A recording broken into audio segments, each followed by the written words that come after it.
Hola chicos, es un gusto estar con ustedes en Aula SEMS HD. Hoy abordaremos un tema muy apasionante y polémico, la evolución biológica. La evolución biológica siempre ha sido un tema controversial, ya que las diferentes culturas han intentado dar respuestas de diferentes maneras. Les recomendamos que tengan lápiz y cuaderno a la mano para tomar sus apuntes. El objetivo del presente programa es el siguiente. Objetivo: reconocer la teoría de la selección natural como un proceso que genera la evolución de las especies, mediante la revisión de sus evidencias y ejemplos, para comprender el origen de la biodiversidad del planeta. La evolución es el conjunto de cambios en las características físicas y genéticas de poblaciones biológicas a través de las generaciones. Es decir, las especies pueden cambiar y adaptarse al ambiente en el tiempo. A través de las épocas, la curiosidad humana ha intentado explicar si las especies cambian o no. Es por ello que diversos estudiosos han intentado dar respuestas u opiniones al respecto. Ahora, veamos algunas teorías evolutivas. Teorías de la evolución. La Tierra es un planeta lleno de vida. Diversos organismos habitan en él. Los antiguos humanos ya daban cuenta de las especies que veían y las plasmaban en pinturas rupestres. Uno de los orígenes de la humanidad es que se da por medio de la evolución, un proceso por el cual los seres vivos se transforman y cambian con el tiempo. La idea de que los organismos evolucionan o cambian con el tiempo es verdaderamente antigua y empieza desde los griegos. Uno de los precursores fue Anaximandro de Mileto. Decía que el hombre originalmente debió surgir de animales de otras especies. Aproximadamente 100 años después, el gran filósofo Aristóteles propone lo que se conoce como la gran cadena de vida o scala naturae. La scala naturae se basa en que todos los seres vivos pueden ordenarse en una jerarquía, desde los seres inertes hasta llegar a los dioses. En el siglo XVIII empiezan ya las ideas modernas, en donde se propone que los seres vivos podrían sufrir cambios en el curso del tiempo. Por ejemplo, Erasmus Darwin propone que las especies tienen conexiones históricas entre sí. Además, nos dice que las especies pueden cambiar en respuesta a su ambiente y su progenie puede heredar estos cambios. Posteriormente surge la teoría del uniformismo, emitida por James Hutton y desarrollada por Charles Lyell, que sostiene que los procesos que han ocurrido a lo largo de la historia han sido uniformes, es decir, las fuerzas o procesos naturales que actuaron en el pasado son los mismos que actúan en el presente. A principios del siglo XIX, Georges Cuvier, conocido como el padre de la paleontología, propone la teoría del catastrofismo, que sostiene que después de cada catástrofe, nuevas especies establecidas por creación divina llenaban espacios vacantes. Posteriormente, Charles Lyell defiende una teoría opuesta al catastrofismo, denominada la teoría del gradualismo. Esta teoría sostiene que los cambios que ha sufrido la Tierra más bien son producto de cambios pequeños y graduales. Dando continuidad a las teorías anteriores y también a principios del siglo XIX, tenemos a Jean-Baptiste Lamarck, quien fue un naturalista francés y el primer científico que elaboró un conjunto de teorías explicativas de la evolución. Propuso que todas las especies provienen de otras más antiguas. Además, comparó los fósiles con formas actuales.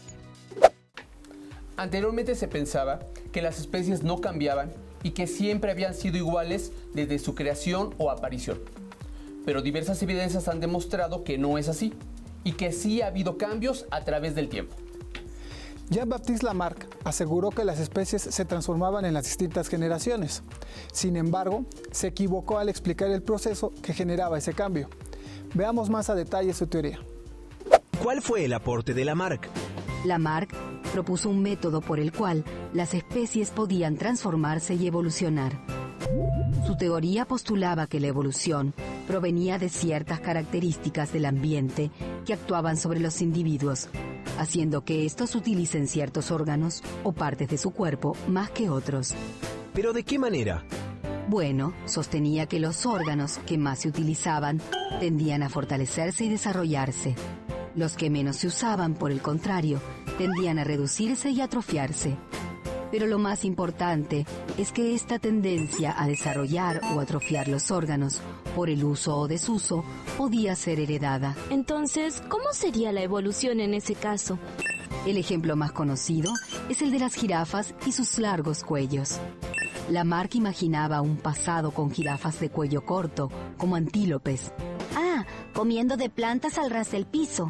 Claro, y para él, por algún cambio en el medio ambiente, las hojas más tiernas quedaron cada vez más altas en los árboles, por lo que las jirafas tuvieron que estirar más y más sus cuellos para alcanzarlas. Claro, su teoría suponía que el cuello y las patas iban alargándose con cada generación y que esa característica se transmitía a las nuevas generaciones hasta obtener las jirafas tal como las que conocemos hoy. Exacto. Así, una vez que se creaba vida, el curso normal de una especie era evolucionar hacia una forma más perfecta, más avanzada. ¿Pero es verdad? ¿Así evolucionan las especies? No, luego de Darwin y su libro sobre el origen de las especies, esta teoría ha sido desestimada. Sin embargo, a veces nace alguna escuela que reivindica la teoría lamarckiana. Ah, sí. El origen de las especies es un libro muy famoso. Así es. Y el darwinismo es, con algunas modificaciones, la teoría que domina el pensamiento científico hasta nuestros días. Bueno, como ya vimos, la teoría de Lamarck o del transformismo no es válida, aunque muchas personas siguen creyendo parte de ella. Sí, es como pensar que los basquetbolistas son altos porque juegan basquetbol, que el dedo meñique del pie va a desaparecer porque no se usa, o que los hijos de una persona que perdió la mano derecha en un accidente nacerán sin mano derecha. Revisemos entonces la teoría más aceptada actualmente por la ciencia para explicar cómo ocurre la evolución, la teoría de Darwin-Wallace. Vamos a hablar de evolución. Para esto, es importante remitirnos a la vida de la figura más destacada de este tema. Me refiero a Charles Darwin, el ilustre naturalista inglés que en 1858 desafió el pensamiento de toda una época con su teoría de la evolución de las especies. Pero conozcamos un poco más de la vida de este célebre hombre.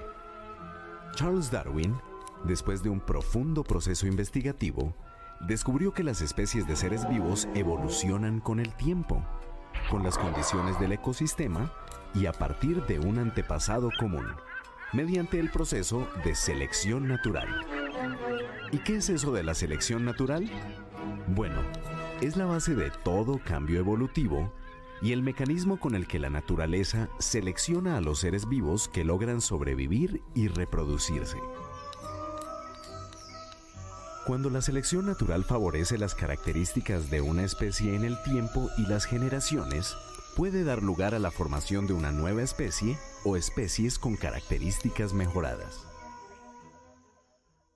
Con tan solo 22 años, el joven Darwin viajó por el mundo, entendiendo cada vez más la historia natural. Pero de pronto, en su paso por el archipiélago de Galápagos, que había sido reclamado por la naciente República del Ecuador, el joven empezó a adoptar una fascinación única por su flora, fauna y minerales, la cual, al cabo de unos años, lo llevó a un detallado análisis en el que encontró diferencias y similitudes con un grupo de pequeñas aves terrestres, que luego se convertirían en ícono de evolución, incluso recibiendo su nombre, los pinzones de Darwin.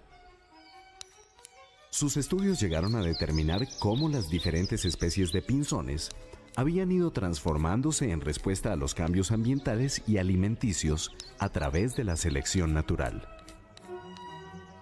La teoría de este científico inglés nos heredó dos tesis fundamentales.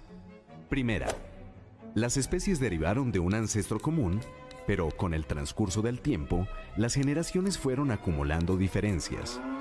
Y segunda, a través de la selección natural, solo los individuos mejor adaptados logran sobrevivir y reproducirse, dejando descendientes con características similares. Dichas tesis causaron un efecto sísmico en el pensamiento moderno, mostrando al ser humano como una especie más entre las muchas que evolucionan en nuestro planeta. Ahora que estamos de acuerdo que la teoría de la selección natural es la más aceptada, veamos un ejemplo concreto de ella. La polilla geométrica del abedul, Biston betularia, un ejemplo de microevolución. La polilla del abedul, común en Europa, es una mariposa de alimentación y hábitos nocturnos, pero que se posa de día sobre la corteza del abedul para descansar, la cual normalmente está cubierta de líquenes grisáceos, por lo que se confunde fácilmente con la corteza del árbol. El líquen es un ser vivo producto de una simbiosis peculiar entre un alga y un hongo. Tiene las alas de color blanco grisáceo, lo que le da un camuflaje perfecto contra aves depredadoras, pero a mediados del siglo XIX empezaron a observarse ejemplares de color oscuro. En observaciones realizadas en Manchester se vio el primer ejemplar negro en 1849, pero menos de 50 años después, en 1895, eran oscuras el 95% del total de las mariposas capturadas, y en 1898 lo eran el 99%. La proporción de mariposas negras era tanto mayor cuando más intensa la zona industrial. La revolución industrial en Inglaterra a inicios de 1800 provocó el uso de máquinas de vapor que trabajaban con carbón para mover los motores de las fábricas, pero liberaban grandes cantidades de hollín y cenizas a la atmósfera que llegaban a los bosques de abedules y se pegaban a su corteza. Los líquenes desaparecieron y sobre la corteza oscura de los troncos las mariposas claras eran fácilmente visibles, mientras que las oscuras pasaban inadvertidas para los depredadores. Las polillas oscuras sobrevivían más que las claras, por lo que dejaban una mayor descendencia y aumentaba su número.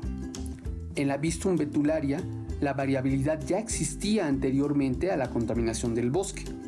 Es decir, el hollín y la ceniza no provocaron la aparición de la variante oscura, solo favorecieron su sobrevivencia y reproducción. La hizo la variable dominante, al tiempo que las polillas claras se hacían cada vez más raras. Desde siempre habían nacido en los bosques polillas completamente negras, pero estas no estaban protegidas, resaltaban mucho sobre el fondo de las cortezas cubiertas de líquenes. Los pájaros las veían con mucha facilidad y se las comían. Esos individuos casi nunca dejaban descendencia y la proporción de mariposas negras se mantenía muy baja en la población total, hasta que hubo una variación en el ambiente y todo cambió para la población de polillas. Se considera la selección natural como la capacidad de los organismos de adaptarse al ambiente, pero ¿qué evidencias existen para apoyar esa afirmación? Lo podremos ver en el siguiente video sobre pruebas de la evolución.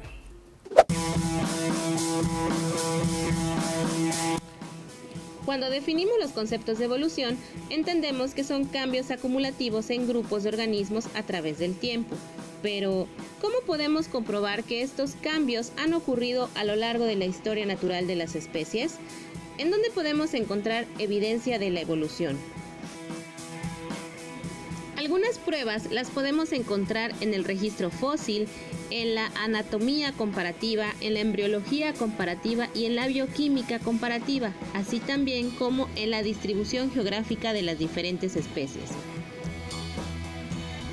Los fósiles nos dan la idea de las especies que vivieron hace millones de años y también nos permiten vislumbrar los cambios evolutivos y también que algunos organismos se han mantenido durante su historia natural. Los fósiles son cualquier indicio preservado de un organismo.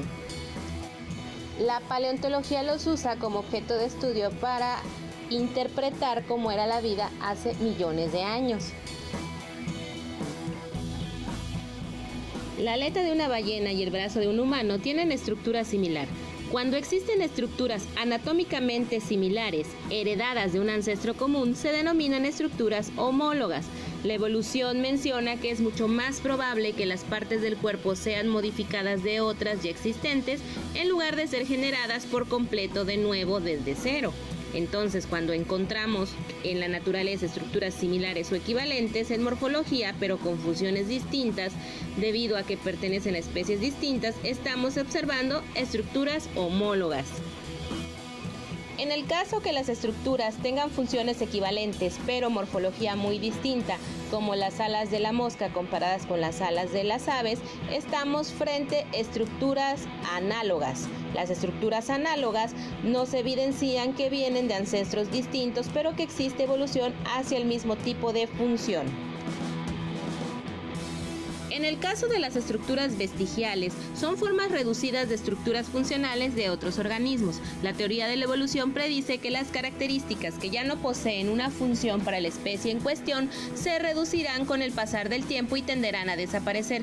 Un ejemplo característico son las alas de los kiwis, las cuales son tan pequeñas que no les son funcionales para volar. En cuanto al área de la embriología comparativa, podemos decir que un embrión es una etapa antes de nacer en donde se desarrolla un organismo. Los estudiosos identificaron estructuras similares, o sea, homólogas, entre embriones de los vertebrados durante las primeras fases de desarrollo embrionario. Estas estructuras más adelante se desarrollan y cambian, así como se especializan de acuerdo al organismo en cuestión. Las moléculas en especies emparentadas por ancestros comunes comparten secuencias antiguas de aminoácidos. Mientras más cercanos evolutivamente hablando sean, más secuencias compartirán. Y esto nos da otra evidencia de la evolución. La evolución se relaciona íntimamente con el clima y las fuerzas geológicas, especialmente la tectónica de placas, ya que ayudan a explicar muchas de las interrelaciones entre ancestros y cómo están distribuidas en el espacio las especies, tanto vivientes como fósiles. La biogeografía es el estudio de la distribución de los seres vivos alrededor del mundo.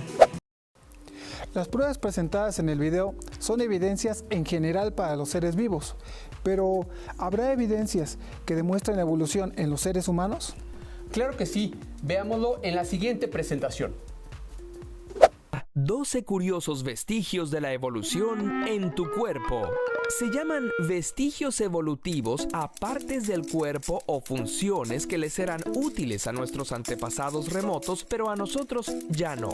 Te presentamos 12 de los más llamativos. 1. El tercer párpado. ¿Has notado que en la esquina interna de tu ojo hay una pielecita? Se llama repliegue semilunar y nos ayuda a mantener humectado el ojo. Otros animales como los reptiles, aves y anfibios lo tienen más desarrollado. Es un párpado horizontal transparente que se llama membrana nictitante. Gracias a él, los halcones pueden volar a 280 kilómetros por hora y seguir viendo sin que se les meta una basurita en el ojo. Los humanos conservamos la membrana y los músculos que la mueven, pero ya no los usamos. 2. Las orejas móviles. Hablando de músculos, aún conservamos los que permiten mover las orejas, como lo hacen los gatos y otros animales para localizar con precisión fuentes de sonido, pero solo unos cuantos humanos privilegiados pueden moverlas y ser el alma de fiestas y reuniones. Aquí tenemos al papá del guionista haciendo una demostración. ¿Tú puedes?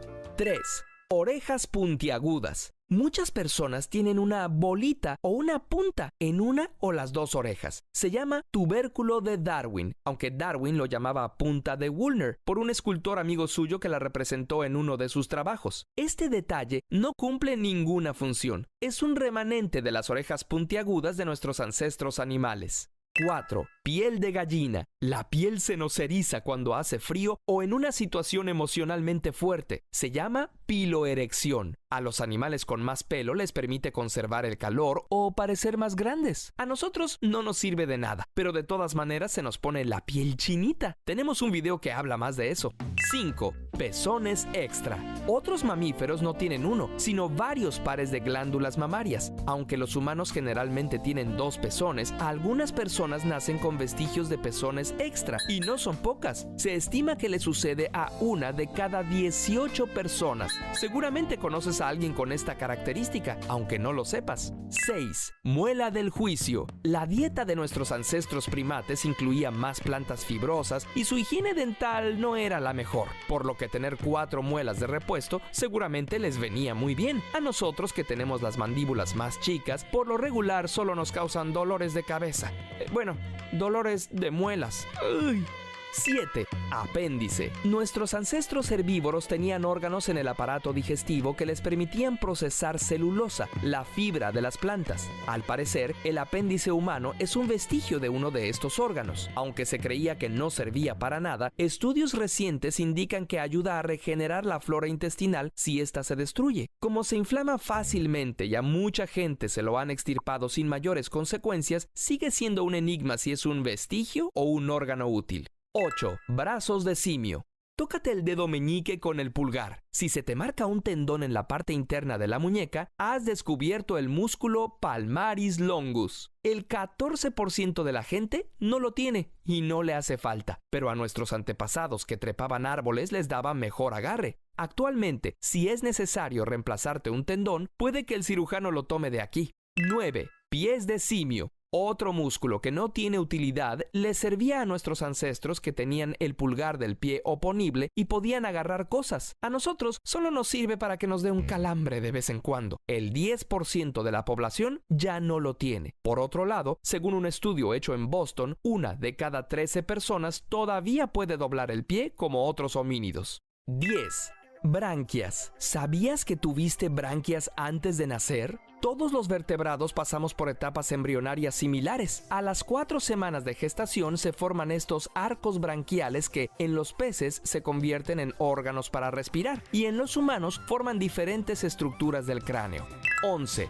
Cola. Sí, también tuviste cola antes de nacer. Al ir desarrollándote, a las 7 semanas, la cola se redujo y desapareció. Solo quedó el coxis, el último huesito de la columna vertebral. De vez en cuando nacen bebés con ese complemento, pero normalmente los operan y hacen su vida como los demás, sin colita.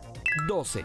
Manos de simio. Si has puesto un dedo en la mano de un bebé, te darás cuenta de que aprietan con bastante fuerza. De hecho, si lo levantas, el bebé puede sostener su propio peso. Esto se llama reflejo de prensión. La explicación es que nuestras tatarabuelas peludas llevaban a sus hijos prendidos a ellas, justo como los simios actuales. El pelo desapareció, pero se quedó el reflejo. Los bebés lo tienen hasta en los pies. Fíjate en sus deditos la próxima vez que veas un chiquito menor de 6 meses. Estas son evidencias de que no fuimos diseñados desde cero, sino que nuestras características actuales son resultado de sucesivas adaptaciones. En un futuro lejano, nuestra especie tendrá otras características y quizá quedarán vestigios de órganos actuales que entonces serán inútiles. Como se mostró, el ser humano también se rige por los mecanismos de la evolución que controlan a todos los seres vivos y seguramente seguiremos cambiando a través del tiempo. Después de haber revisado la teoría de la evolución con sus pruebas y ejemplos, los invitamos a contestar las siguientes preguntas. Pregunta número 1. Define el concepto de selección natural. Pregunta número 2. De las pruebas de la evolución, ¿cuál consideras más contundente y por qué?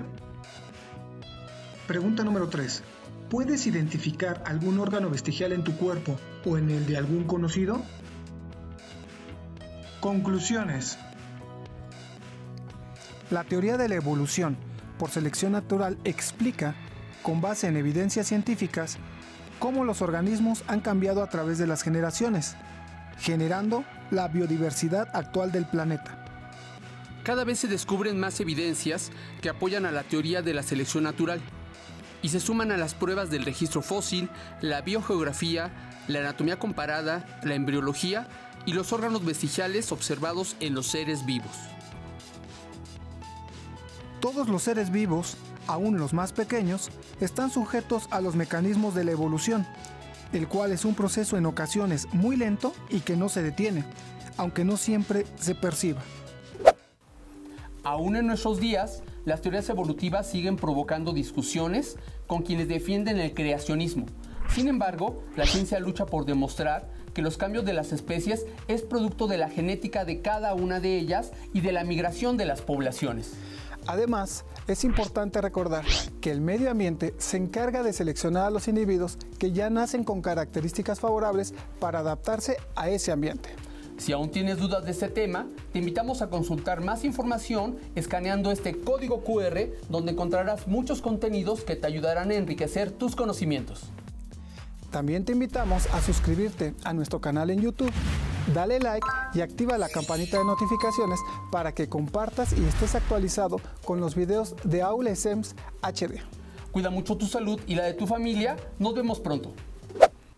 30 minutos de ejercicio diario pueden ayudarte a mantener un peso adecuado, además de liberar el estrés del cuerpo, aumentando tu capacidad de concentración. ¡Nos vemos!